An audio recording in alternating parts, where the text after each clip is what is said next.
হায় হায় হায় হায় রে মানুষ, যেই খুলির ভিতরে মেদা আমার আল্লাহ দান করেছেন, এটার 25% আমরা এখনো ইউজ করতে পারি নাই। এতটুকুন ইউজ করে সেই রব্বে জুল জালালের বিরুদ্ধে দাঁড়িয়ে যাচ্ছি। যেই পৃথিবীতে আপনি থাকেন সেটা আপনার দৃষ্টিতে আপনার কাছে অনেক বড়। এই বড় পৃথিবী 13 লক্ষ পৃথিবী একটা সূর্যের ভিতরে ঢুকিয়ে দিতে পারবেন। ও মা, আপনারা আল্লাহু আকবার বলবেন না? ঠিক বেঠিক না বলে এগুলা বললে সওয়াব আছে। সুবহানাল্লাহ, আলহামদুলিল্লাহ, আল্লাহু আকবার।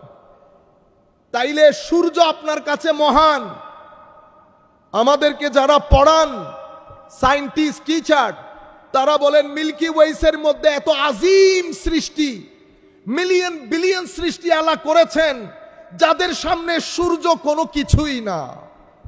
সেই মহান রবের বিরুদ্ধে আপনি দাঁড়িয়ে গেলেন কেন? কারণ আপনি ইংলিশ স্কুলে পড়েছেন, হয়তো, ইল্লা মাশাআল্লাহ, সবার কথা বলছি না।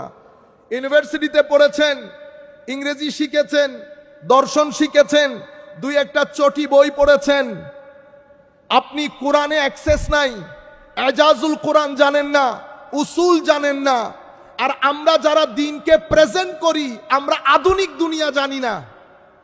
আমার কথা শুনতে কি বেশি আওয়াজ হচ্ছে? দেখেন, বেশি আওয়াজ হলে আমি, কারণ আমার আওয়াজটা খুব কম শুনতে পাচ্ছি, বেশি আওয়াজ হলে আবার আপনারা আওয়াজ বুঝতে পারবেন না। তাহলে আমি প্রেজেন্টেশন করতে পারছি না কেন? কারণ আমি আপনার মাইন্ডসেট জানি না, আপনার ওয়ে অফ আন্ডারস্ট্যান্ডিং, এটা মৌলিক বিষয়। আমি আমার কথা বলে চলে যেতে পারবো, কিছু জ্বালাময়ী কথা বললাম আপনাদেরকে, ঠিক কিনা বলেন? আপনারা জবাব দিলেন ঠিক। এটা রাজনৈতিক মঞ্চ না।